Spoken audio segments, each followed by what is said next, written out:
Hey there, I am D. I gotta ask, why is it that people who write vampire stories aren't even trying to make them good anymore? I mean, there's not a lot to it. All you need is one creature that can't be killed because it's already dead and wants to kill you by drinking all your blood.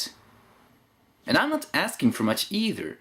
I know I've said before that I don't like the notion of vampires dying by sunlight, which is one of the weaknesses of the vampire in the movie Fright Night, yet that is the best vampire movie I've ever seen, which is not to say that's one of the few good vampire stories out there. Twilight was abominable, that book that shan't be named was horrendous, the Blade trilogy was awful, that Underworld sequel was dull, Francis Ford Coppola's Dracula was dumb. I can go on like this for a while. So anyway, one day I went to the store and I spied with my little eye a book by some woman that I hadn't heard of at the time that looked quite promising. The only problem is, as I began reading it, and I became confused. I mean, this woman apparently assumed that we knew who or what she was talking about, as though we're supposed to know the world where all this is taking place in. I began wondering whether this was actually a sequel. Turns out, it was. So I searched for the first book, and I found it. Karen Chance's Midnight's Daughter. And did I get any wiser after reading this? I'd wish. My least favorite dead guy had his feet up on my desk. Damn, no hints, no introduction, she just wants us to immediately buy that walking dead people are normal in this world. It was the real nature of a vampire, and the reason no one ever trusted us, especially the vamps, who were our favorite prey. Why? Yes, I know the legends of the vampire, they're half human and half vampire, and because they have the strength of a vampire, that makes them the only ones capable of killing them. But where does it say that they do? Even the story's narrator, Dory, she openly admits to be liked by neither humans or vampires. And if you weighed it out, a vampire would kill humans for pretty much the same reason that we kill other living creatures, food. But a human would kill another human for more selfish reasons. So between humans and vampires, which one's the more evil? Not the vampires, if you ask me. So why are they the vampire's favorite prey? I was assailed by a vision of strangling him until he turned more purple than my hair. Hold it. Purple hair? When did we enter the realm of Japanese comics? Hair color is the only ornamentation both my body and my profession can handle. Ah, now that explains it. Except that it would have made a little more sense if she had informed us about that before she had that vision I just described.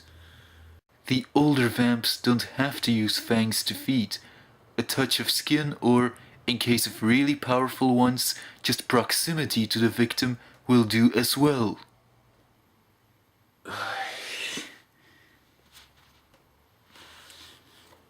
For the novice, the word vampire literally means bloodsucker. As such, anything that drains blood from its victims is, per definition, a vampire. Mosquitoes, leeches, bats, to name a few. Now, since vampires don't need to drain blood from their victims, according to this book, how are they vampires? For that matter, how are they scary? Even the movie Underworld was more action-oriented and was more of a fight between two monsters and little to no focus to humans. Not scary, but still suspenseful. With this book, I'm not even sure what to think. Especially since it gets more insane after this. Vamps tend to burn so nicely. So do humans, what's your point? Mages, then under a cloaking spell. There are 3 great houses of the light, Fae.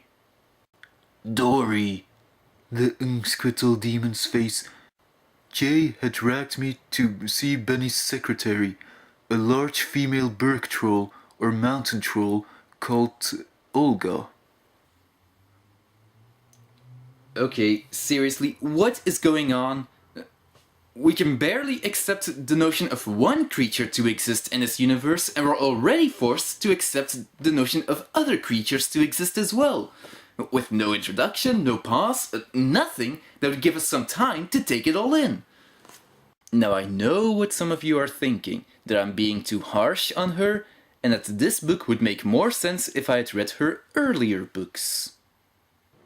Actually, that makes the whole thing even worse. I mean, take this trilogy for instance.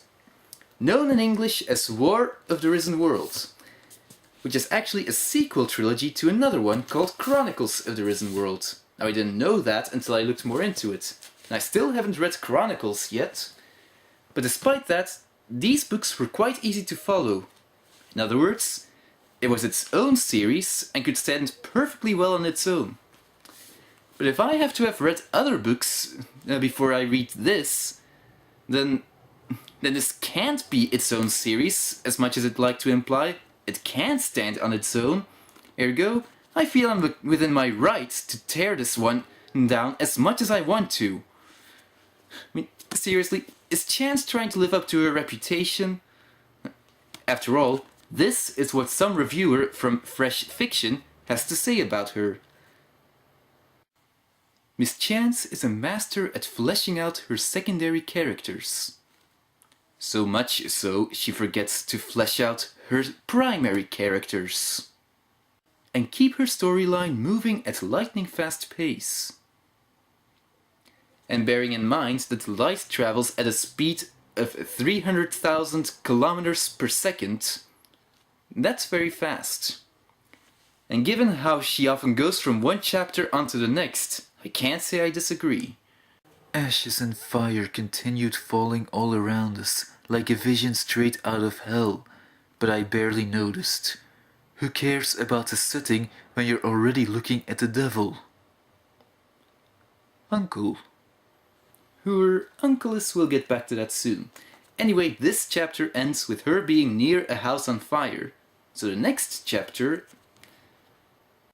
It's a simple enough bargain, Dorina. Drag sat in his suite at the Bellagio and smiled at me.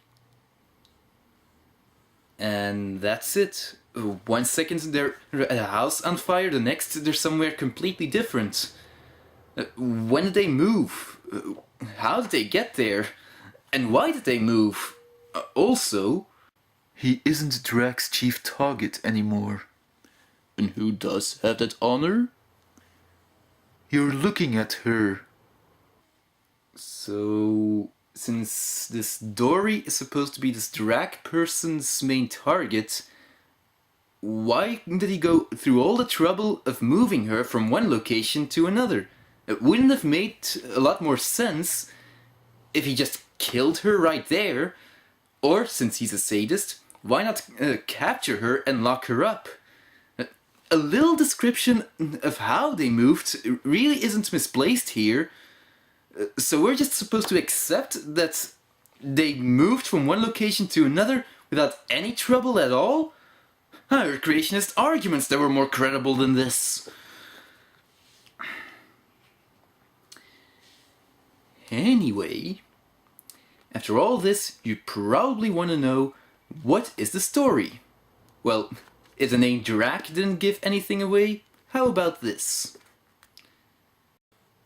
Dracula deserved his legend, however mixed up much of it was due to that Victorian hack writer. Yes, the main antagonist is Dracula.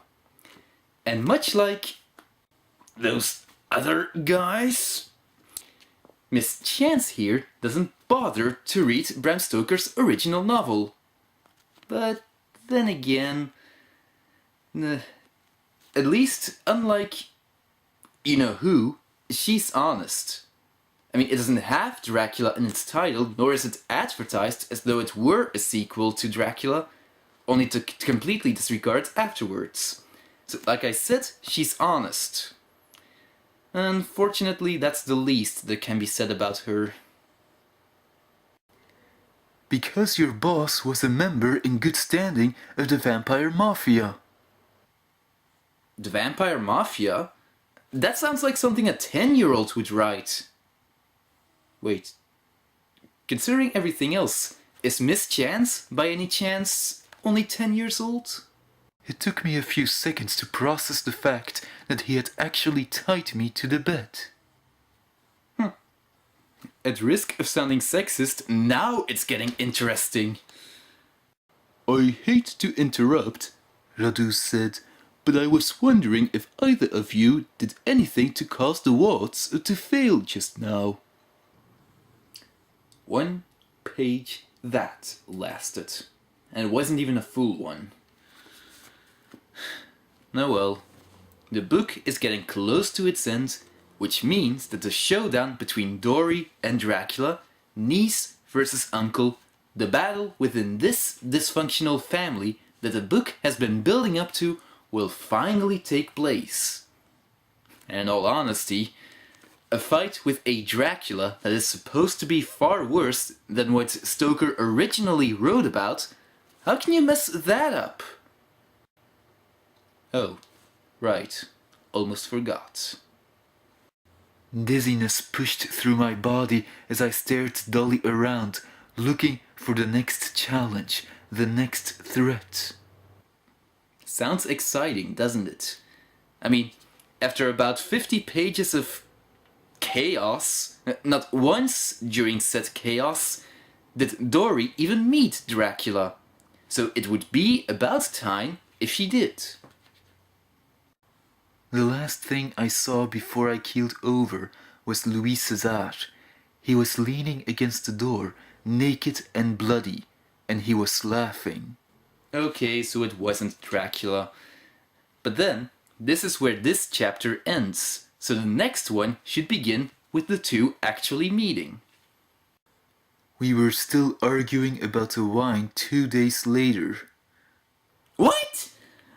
So, are you trying to tell me that the whole build-up of this book was just a red herring? That she never wanted the two to meet or fight for that matter? What the hell's the matter with her? Worse still, I did not kill Vlad. The lovely Olga did that. so rather than describe a battle between two people, she describes a man talking about a battle. You know, for the most part, this book was already non-stop action, and she really thought mentioning one more battle was too much?